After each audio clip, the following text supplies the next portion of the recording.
3 steps to move from people pleaser to self-lover. I'm on a mission, you guys. I want to see a world where we can freely express ourselves and freaking eradicate people-pleasing tendencies. So if you're with me, this video is for you. Let's jump right into it. Welcome back to the channel, my loves. I'm Malika. I run a coaching business that helps you to live a more empowered, fulfilling, sexy, pleasurable life. And in today's video, I want to share with you 3 steps you can take to move from people pleaser to self-lover. The reason why is, first of all, because I'm promoting my new online program called Bye Bye People Pleaser. It teaches you all you need to know in order to eradicate people-pleasing tendencies, build a strong foundation of self-love, and truly express yourself in the world. And also, this is something that we tend to forget on the journey to eradicate people-pleasing tendencies, is that the foundation of all of that is self-love. And I know now self-love doesn't mean much because we hear it all the time, because everyone is like, oh, self-love is the best strategy. Self-love here, self-love there. I don't know about you, but using this terminology and seeing this vocabulary around so much, it lost its substance, it lost its meaning. So what I mean about self-love and moving into self-lovership is really about self-respect and truly deeply honoring yourself and loving yourself. You know, this energy of, I have so much respect. I honor, I value you, I love you so much. And you bring that to you. You bring that to yourself. So let me share 3 steps that will help you to move into that self-lovership, out of the people pleaser box into the self-love magical world. The first one is compassion. I know, boring, right? That's what I think when I'm, wanting to have like actionable steps and like, what can I do? I want to take actions on this. I want to master this life and I want to really express myself. I want to feel like a badass. I want to feel like I have strong boundaries in the world and I truly want to unlock something in me. And then I get a random fucking advice about being compassionate with myself. Sometimes I get mad. But compassion is also from the understanding that if you're stuck in people-pleasing tendencies right now and you don't fully honor and respect yourself, this is not your fault. This whole culture, society, our work environment, most of what our family and our history is teaching us is to adopt those tendencies, is to say yes when we mean no, it's to go along and upset no one, is to be extremely polite, to not be too loud, to not say too much, and to really restrain our expression. Even worse than that, we have a whole capitalism culture that is based on self-hatred. And again, this is okay, we're not here to be like activist or anything, but we want this inner revolution, right? We want to alchemize all of this programming and conditioning into something that is empowering to us, something that helps us to live a more fulfilling, expanded life, something that brings a lot of joy, happiness, and freedom into the way we're being. So yes, the first step is bringing compassion.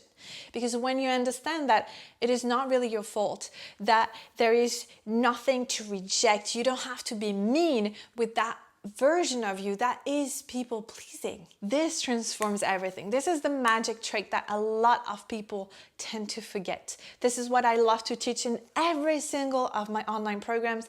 No matter the theme that we are approaching, this is a very tantric approach in which you don't reject anything. There is no right and wrong, no good and bad. This is all part of the spectrum of being human. So the more you're going to honor also this version of you that is people-pleasing and understand it truly and give it true love and compassion, that will move your self-esteem, your self-love, and your self-respect up there.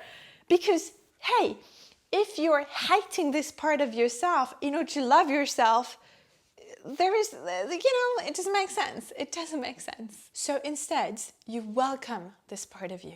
You bring it compassion. Like, hey, I feel you. All you want is to belong. All you want is to be part of something. All you do is following what you've been taught your whole life. Oh, I got you. I feel you. It's okay. It's fine. I love you. This is step number 1. And this can be a truly transformative one. Step number 2 is going to be another annoying one. You see me coming? It's forgiveness. As much as you have compassion for yourself on this journey and you welcome every part of you, I also want to invite you into having true forgiveness for yourself. We tend to carry so much regrets, so much shame, so much guilt around some situations in which we were people pleasing and in which we didn't respect ourselves so much. But beating ourselves up and not truly finding the gift in forgiveness is what is holding us back. It is very connected to the first step. It's about truly being kind to yourself, truly knowing that you did the best you could with what you had, and how now you are ready to move forward in such a beautiful way, and you're open to receive so much more love from yourself. You know, all this love you have in your heart and you're giving away for free, you give it away to everyone but you. This is time you receive it. This is time that you truly forgive yourself for all the times in your life where you couldn't express yourself, where you crossed your own boundaries, where you were your own abuser in a way, and knowing that now you're ready to do different. And step number 3 is practice. The more you're going to practice self-love, self-respect, having boundaries, not being a people pleaser, the more you're going to grow. Practice makes the master. The more you're going to do something, the more comfortable and the better you're going to be at it. And like everything else in life, self-love is something you can learn, that you can practice every single day. It doesn't have to be about telling yourself affirmation in the mirror, even though that can definitely be that too. It can just be the way you approach life. When you have a choice, always choose the option that shows you more love and more respect for you. Always honor your truth over other people's opinions or your fear of judgment, your fear of rejection, your fear of conflicts. When you make those choices, it's reinforcing your self-esteem, it's reinforcing your self-love. And it's almost a commitment you have to do to yourself. You know, I'm going to practice with devotion and commitment. This is a big part of this third step to move from people pleaser to self-lover. If you want to truly embody that self-love, which also, let's be real, it's something that fluctuates all the time. So it's normal if you're not fully 100% loving yourself all the time. But if you can make this commitment and this devotion to practice self-love, to practice expressing yourself and being more true to yourself, putting yourself first, as a generous act in which you're going to have so much more love, so much more energy, and all this love is then going to pour outside of you and you're going to be able to gift it to other people around you. So practice, practice, practice, practice.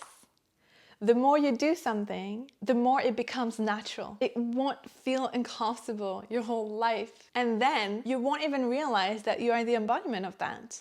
You won't even realize that you're a badass with strong boundaries and a loving heart.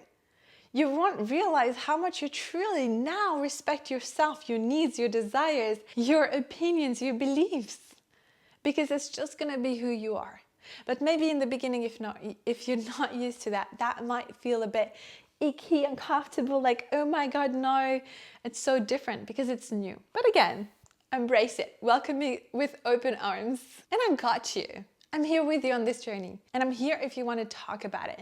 I would love to hear your shares around this journey if you yourself want to explore and deepen this reclamation of your truth, of your desire to build stronger, more meaningful connections. And if you want, literally the best container to have that is within Bye Bye People Pleaser. It's an amazing investment you can do in yourself and your future life and see how it has ripple effects on every single area of your existence, of your personal development journey. With that being said, thank you for being here. Thank you for your support. Let's chat in the comments section. I love to read you. I love to interact with you. This brings me so much joy and fulfillment. It helps me to not feel so alone in front of my camera. And also, very selfishly, it helps me to feel like what I'm doing is useful. So let me know that you're here. Let me know if you found value in this, and also let me know if you have deeper further questions. I would love to answer you. I would love to interact more with you on my YouTube channel. So if you have real problematics that you want coaching on, I'm here for you. And I'm so happy to give my time and my coaching experience to you and to bring that to YouTube. You can also send me an email if you're a bit more shy and you want to connect more intimately. All of the information, everything that I mentioned in this video will be in the show notes. Show notes, it will be in the description below. So used to the podcast. Have a beautiful rest of your day, and I'll talk to you real soon. Mwah.